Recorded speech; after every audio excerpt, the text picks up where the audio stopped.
Imagine a time when Europe was plunged into the Dark Ages. Kings waged endless wars, knowledge was scarce, and cities were in ruins. But in one corner of the world, a civilization was flourishing, a land where science, art, and culture thrived. This was Muslim Spain, Al-Andalus, a land of golden palaces, great libraries, and unparalleled advancements. But how did it begin? And why did it all come to a tragic end? Stay with me as we unravel the breathtaking history of Muslim Spain. Our story begins in the year 711 CE. The Iberian Peninsula, modern-day Spain and Portugal, was ruled by the Visigoths, a weakened Christian kingdom plagued by internal conflict. Enter Tariq ibn Ziyad, a Berber general from North Africa, leading an army under the Umayyad Caliphate. Legend has it, when he landed on the shores of Spain, he ordered his ships to be burned. The sea is behind you, and the enemy in front. Fight for victory or perish. With that, his army charged forward. Facing the mighty Visigothic king Roderick, Tariq's forces were outnumbered, but their discipline and strategy won the day. Within a few years, Muslim rule stretched across most of Spain. Thus began Al-Andalus, the Muslim reign in Iberia. At first, Al-Andalus was ruled by governors under the Umayyad Caliphate of Damascus. But in 750 CE, the Umayyads were overthrown by the Abbasids. One prince, Abdul Rahman I, escaped, and where did he go? Spain.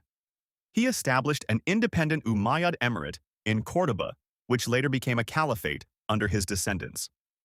Córdoba became one of the most advanced cities in the world. While much of Europe was in darkness, this city had paved streets, public baths, and even streetlights. Scholars from all backgrounds, Muslim, Christian, and Jewish, gathered here, translating Greek and Roman texts, preserving knowledge that would later spark the European Renaissance. The 10th century saw the peak of Muslim Spain. Caliph al-Hakam II filled Córdoba with thousands of books, making its library one of the largest in the world. Philosophers like Averroes revolutionized thought, while Ziryab, a musician, introduced new styles of fashion, food, and music. While some European doctors relied on superstition, Muslim scholars like Al-Zarawi pioneered surgical techniques still used today. Ever had a tooth pulled or stitches? Thank him. But no golden age lasts forever. In the 11th century, civil war broke out, and Al-Andalus fractured into small kingdoms called taifas. These kingdoms fought each other, making them vulnerable to Christian Reconquista forces from the north. For a while, North African dynasties like the Almoravids and Almohads tried to hold the kingdom together. But internal conflicts and pressure from Christian kingdoms took their toll. The final blow came in 1492.